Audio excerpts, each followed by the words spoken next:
नमस्कार, मी डॉक्टर अश्विनी प्रवीण देहाडराय मृदग्रंथ या यूट्यूब चॅनलमध्ये आपले स्वागत करते.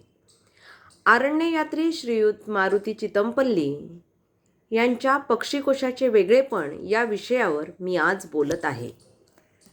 चितमपल्ली यांच्या संशोधनाचे प्रामुख्याने 2 भाग पडतात. पहिला संस्कृत वाङ्मयातील प्राचीन पक्षीशास्त्र आणि दुसरा म्हणजे आधुनिक पक्षीशास्त्र. तुलनात्मक दृष्टीने हे सारे मराठीत आणण्याची त्यांची धडपड होती. या अभ्यासासाठी त्यांनी डॉक्टर सालीम अली आणि डिलॉन रिप्ले यांचे handbook of India and Pakistan या ग्रंथाचे 10 खंड वाचले. चितमपल्लींनी पक्षी नामावलीचा छंद लावला आणि जोपासला. महाराष्ट्रातून विविध भागातून जंगलातून हिंडताना त्यांनी पाखरांची नावे गोळा केली.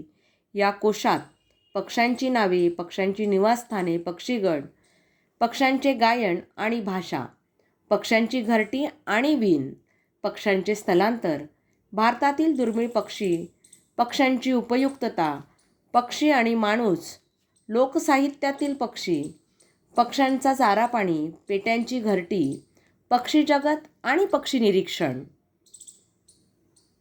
पक्ष्यांची ओळख, वितरण या सगळ्यांची माहिती या ग्रंथात आलेली आहे. पक्षीप्रेमींच्या मदतीसाठी हा पक्षीकोश चितमपल्लींनी सज्ज ठेवला आहे. याचा फायदा पक्षीप्रेमी नक्कीच घेतील.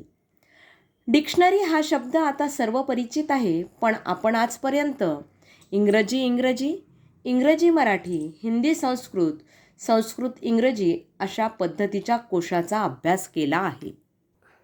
या सर्व कोशांपेक्षा पक्षीकोशाला वेगळेपण लाभले आहे.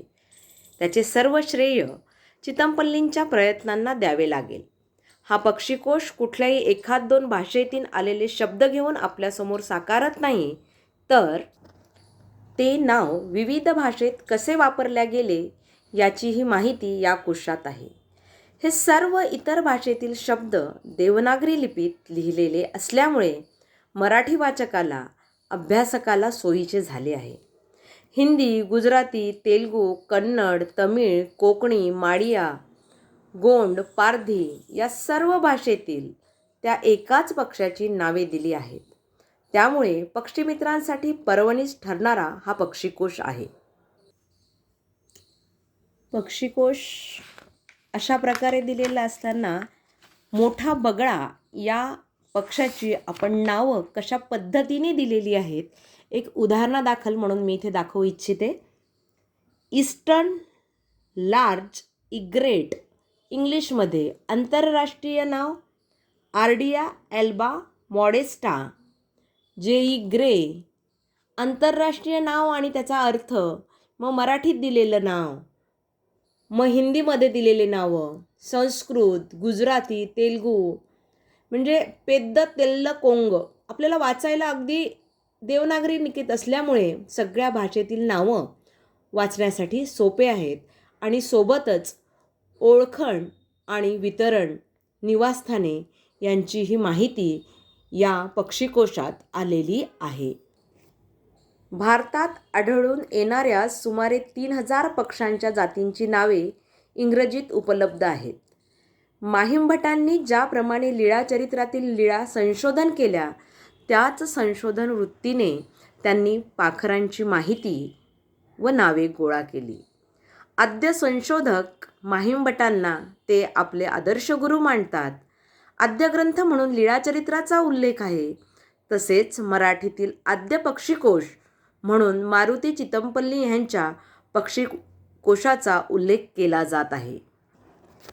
पक्षीकोशाचे संपादन करताना त्यांनी व्यापक दृष्टिकोन ठेवला आहे. सुरुवातीला सांकेतिक क्रमांकाबरोबर पक्ष्यांचे नाव व नंतर आंतरराष्ट्रीय नाव दिले आहे. हे सांकेतिक क्रमांक डॉक्टर सलीम अली आणि डिलॉन रिप्ले यांच्या भारतीय पक्ष्यांवर जे 10 बृहत्खंड प्रसिद्ध केले आहेत त्यामधून घेतले आहेत. चितमपल्लींनी जेव्हा विविध भाषांमधील पक्ष्यांच्या नावाचे तुलनात्मक अवलोकन केले, तेव्हा त्यांना असे आढळून आले की पारधी आणि वारली यांच्या बोलीभाषेतील पक्ष्यांच्या नावात गुजराती भाषेतील पक्ष्यांच्या नावांचा प्रभाव दिसून येतो, तर गोंडी बोली भाषेतील पक्ष्यांच्या नावाशी तेलुगू भाषेतील नावांशी नाते जुळते. दक्षिण कोकणातील पक्ष्यांची नावे गोवा आणि महाराष्ट्रातील समुद्र किनाऱ्यावरील पक्ष्यांची नावे सारखी वाटतात. त्यांनी शिकलेल्या अनेक भाषांचा उपयोग पक्षीकोशासाठी झाला, यासाठीच त्यांना बहुभाषिकत्व प्राप्त झाले असावे. पक्ष्यांची स्थलांतर माहिती व्हावी म्हणून भारताचा प्राकृतिक नकाशा, पक्ष्यांचा स्थलांतराचा नकाशा, महाराष्ट्रातील उद्याने, अभयारण्याचा नकाशा या कोशात समाविष्ट केला आहे. हे विशेषत्वाने इथे नोंदवावेसे वाटले. पक्षी अभ्यासकांना मार्गदर्शन मिळावे यासाठी त्यांनी घेतलेल्या अथक परिश्रमाचे फलित म्हणजे पक्षीकोश होय. या पक्षीकोशाचे प्रकाशन साहित्य प्रसार केंद्र नागपूर यांनी केले आहे. हा अभ्यासपूर्ण ग्रंथ वाचकांपर्यंत पोहोचवण्यासाठी सज्ज ठेवलेला आहे साहित्य प्रसार केंद्राने. त्याबद्दल मी साहित्य प्रसार केंद्राचे आभार मानते. पक्षीकोशाचे वेगळेपण मी माझ्या परीने आपल्यासमोर मांडण्याचा प्रयत्न केला आहे. जर आपल्याला हे आवडले असेल तर नक्कीच लाईक आणि सबस्क्राईब करायला विसरू नका. आपल्या प्रतीक्षेत आपली अश्विनी. धन्यवाद.